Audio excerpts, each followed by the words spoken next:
Good morning, friends. Now we are going to discuss the next topic related to traveling wave and transmission line.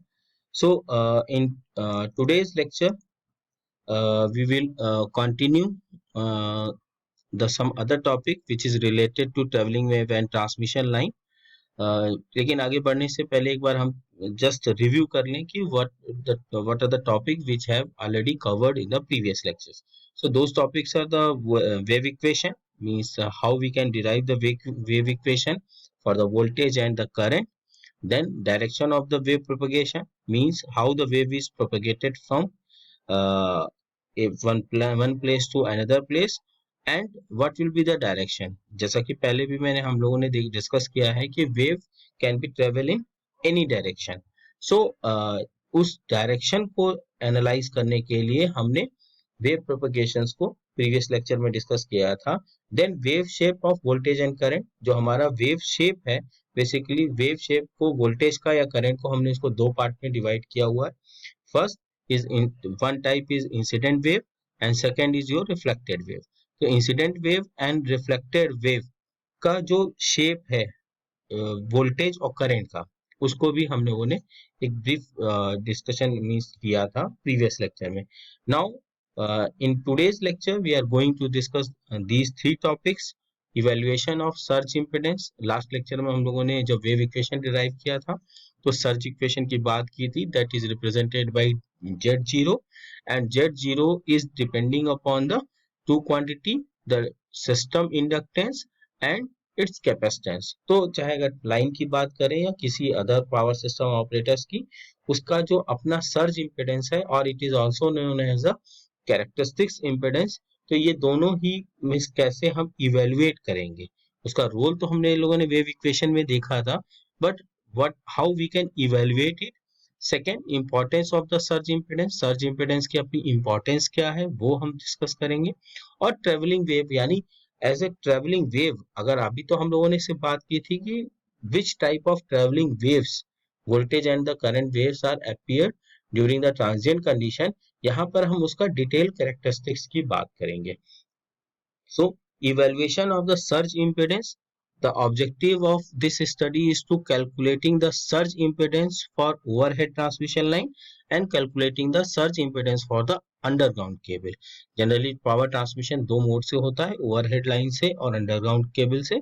So how we can evaluate the surge impedance value for the overhead and the underground cables. So for the overhead transmission line, let's suppose D is the distance between the centers of the conductor.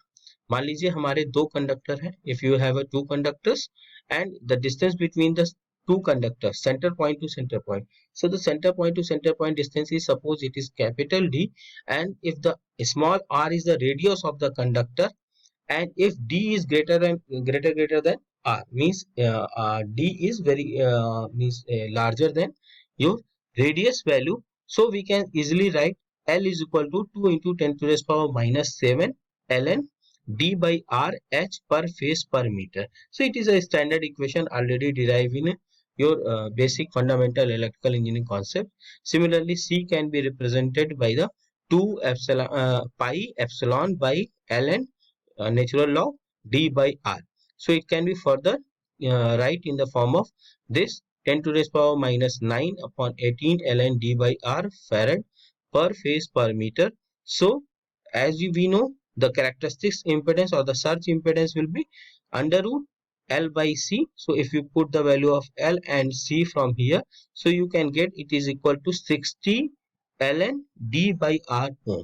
So this is the standard value of any characteristics impedance or the surge impedance of any overhead transmission line.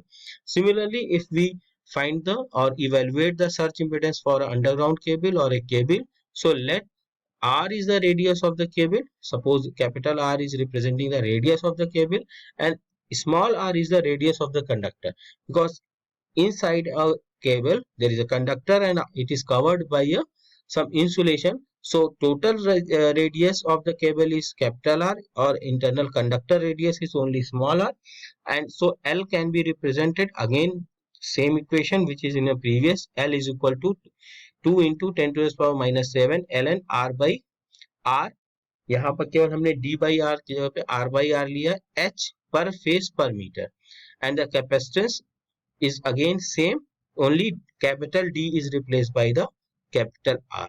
So we will get, assuming that the L and C value is this one, so characteristics impedance is under root L by C, 60 ln R by R upon root epsilon R ohm. So it's a relative. So assuming that the dielectric having a relative dielectric constant epsilon R, तो यहाँ पर जो epsilon है इसकी जगह पे हमने relative epsilon की वैल्यू ले ली है. So the value of 500 ohm is usually assumed for the surge impedance of an overhead line, while the value of 50 ohm is assumed for the surge impedance of a cable. So in general power system application में अगर हमें assume करना हो तो 50 ohm resistance हम assume करते हैं as a surge impedance, and 500 ohm and 50 ohm will be assumed as a surge impedance for a cable. So now on the basis of this evaluation, we can understand the importance of the surge impedance. What are the base means why it is important to evaluate the surge impedance for any power system network. So the surge impedance is extremely useful to calculate the transient voltage and current which may occur in the line. पहले भी हमने Z is what it is depending upon inductance and the capacitance, and जो transient voltage है current है वो आपकी inductive और capacitive property पे डिपेंड करती है. So the value of the transient voltage and the current will be depending upon the surge impedance. Suppose for example, if a line is carrying a conductor current, line carrying conductor is I, has been interrupted suddenly. Agar if you have to just interrupt the current suddenly, the maximum value of oscillating produce and it is equal to I into Z zero. जैसे ही आप current को interrupt करेंगे क्या होगा, current oscillate करेगी और क्या होगा, maximum value of the oscillating voltage. जैसे इंटरप्ट करेंगे वोल्टेज क्या होगा, ऑसिलेट करेगा और उस समय जो उसकी वैल्यू होगी ऑसिलेटिंग वोल्टेज की वो होगी I into Z zero, which में reach to the dangerous value if I zero is high. अगर हम Z zero is high, suppose अगर जेड जीरो बहुत हाई होगा, so because oscillatory voltage is directly proportional to Z0, तो Z0 अगर high होगा तो उसके करस्पॉन्डिंग जो ऑसिलेटरी वोल्टेज है वो भी हाई हो जाएगा सिस्टम के अंदर. एंड सेकेंड अगर हम बात करें the complex arrangement of power transmission system, and in such a complex circuit generally transmission system क्या है, वो एक complex system है और it is a compound circuit. इस transmission system के अंदर बहुत सारे component लगे होते हैं, so we can say that it is a compound system. So if you are talking about such a compound system, the oscillation will be harmful in one part, sorry not both part of the circuit may reach a dangerous state of another part due to the variation of Z0. अगर Z0 very कर रहा है हर एक component के लिए, Z0 L और C अलग अलग होगा तो उसका Z0 कैरेक्टरिस्टिक्स इंपेडेंस भी डिफरेंट होंगे. अब क्योंकि अगर किसी कॉम्प्लेक्स ट्रांसमिशन सिस्टम में अगर ऑसिलेट कर रहा है हमारा वोल्टेज तो उसका हर एक कंपोनेंट पे अपना अलग अलग इम्पैक्ट होगा. और क्योंकि सभी कंपोनेंट का अगर इंडिविजुअल हम देखें तो कैरेक्टरिस्टिक्स इंपेडेंस अलग अलग है. For example, consider a case of a long transmission line connected to a underground cable. An oscillation current in the cable is lower impedance of its own may give rise a dangerously high oscillating voltage when it is entered into the overhead part of the line, owing that on into the far higher natural impedance of the latter.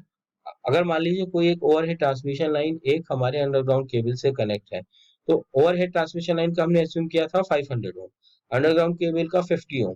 तो अगर इस इंटरकनेक्टर system में कोई oscillatory current होगी तो उसका impact क्या होगा, आप खुद ही एज्यूम कर लीजिए कि जहां पर रेजिस्टेंस ज्यादा होगा वहां पर क्या होगा, करंट की वैल्यू सफिशिएंटली कम होगी. जैसे ही ये नेक्स्ट लेवल अंडरग्राउंड केबल में एंटर करेगा, due because of the lower resistance or characteristics impedance, the current will be again goes at the higher side and it will be damage the cable. तो आप देख सकते हो characteristics impedance की क्या important है. Similarly, if the transformer is connected across the end of overhead line and the natural impedance such a transformer may be between 2000 ohm to the 4000 ohm, which is very much higher than that the line itself, जो कि line से काफी ज्यादा है. So same अगर oscillatory current होगा, तो it will gives rise to the moderate oscillating voltage in the line produces the destructive voltage in the winding of the transformer. So ये दो केस स्टडी से आप, ये जो तीन केस स्टडी हमने अलग अलग लिया है, इससे आप समझ सकते हैं कि why the surge impedance evaluation is important for a power system network. Therefore, consider a Z0 is the different operator gives considerable information regarding the relative danger and the preventive action to be. एक दूसरे की relative आप किस तरह से action लेंगे, preventive actions लेंगे, उसका डिसीजन आप सर्ज इम्पेडेंस की वैल्यू के बेसिस पे ले सकते हैं. Now the next point is travelling wave characteristics की अगर हम बात करें तो ट्रेवलिंग वेव जनरली क्या है, अभी हम लोगों ने केवल ट्रेवलिंग वेव क्या है समझते हैं. Now what is the behavior of a traveling wave, here we are going to discuss. So lightning discharge or a sudden switch in or result in an impression of a electrical energy suddenly in the transmission line.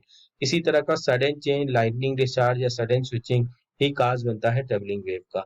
This move along to the line and speed of line, generally ये line light की speed से ही move करता है. As a traveling wave or impulse unit, it has been derived from the wave front and has by peeling up the voltage locally in the winding of reactive operators had destructive consequence. Generally क्या होता है, travelling wave एक impulse unit होती है और जैसे ही एक इसका जो वेव, इसके दो पार्ट होते हैं, वेव फ्रंट और वेव टेल. तो जैसे ही ये वोल्टेज किसी भी सिस्टम के में अप्लाई होता है तो वो उस वोल्टेज का, हाई वोल्टेज का एक लोकली इम्पैक्ट होता है, जिसकी वजह से winding of the reactive operators क्या है उस पे इसका बहुत ही डिस्ट्रक्टिव इफेक्ट पड़ता है. So travelling wave is also called impulsive wave. Travelling wave को हम इम्पल्सिव वेव भी बोलते हैं. अगर हम इसकी कैरेक्टरिस्टिक्स को देखें तो जनरली हम कैरेक्टरिस्टिक वेव को इस तरह से डिराइव कर सकते हैं.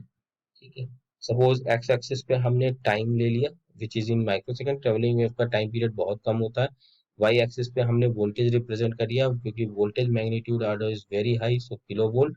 सो ट्रेवलिंग वेव का जो कैरेक्टरिस्टिक्स होगा वो कुछ इस तरह से होगा. It initially it will be at the zero and that will be increasing up to the peak and then it will be die out at the normal level. So 0% case, then the 50% case, next the final 100% peak value of the traveling wave. तो हम इसको तीन level में define करते हैं, zero level, 50% of the wave and the 100% of the wave. Point A जो है हमारा 0% को रिप्रेजेंट कर रहा है वेव की स्टेटस को और point B representing the peak value of the travelling wave. So and this point को हम कह सकते हैं कि यहाँ पर वैल्यू जो है 50% होगी. Now this will be known as the peak value of the voltage and this will be known as the 50% voltage value of the voltage wave. Now if we take the distance, this from A to B, it can be represented by T1. So that is a time period when the your traveling wave is going from 0% to the 100% value. Similarly, time 2 is the total period of the wave in which your characteristics or the entire means wave will reach up to the 50% value of the voltage wave after going fallen from 100% to the 50%. So अगर हम बात करें इस part की तो this part will be representing the your what wave front. इस part को हम वेव फ्रंट बोलेंगे. ये वो पार्ट है जिस समय हमारा वेव क्या हो रहा है, 0% से 100% की तरफ बढ़ रहा है. सिमिलरली जो सेकेंड पार्ट है जिसको हमने ग्रीन कलर डायरेक्ट लाइन से शो किया, that is known as wave tail. ये वो पार्ट है जिसको हम वेव टेल के टर्म में रिप्रेजेंट करते हैं. यानी किसी भी ट्रेवलिंग वेव के दो पार्ट होते हैं, वेव फ्रंट और वेव टेल. वेव फ्रंट ज्यादा डेंजरस है किसी भी नेटवर्क के लिए. इस समय केवल हमें प्रिवेंटिव एक्शन लेना है, जबकि वेव टेल के टाइम पे हम किसी तरह के करेक्टिव कंट्रोल एक्शंस ले सकते हैं. And it is only after when your traveling wave reach up to the 50%. And always remember T1 is very smaller than your T2. now figure में हमने T1 को sufficiently large दिखा है, but normal situation में T1 is very lesser than your T2. तो अगर travelling wave characteristics की बात करें, usually T1 is taken as maximum value of the time, T2 is taken as a fallen for the 50% peak value. So T1 is, so let us T1 is your 1 micro second 50, तो voltage को हम इस तरह से represent कर सकते हैं, alpha and beta values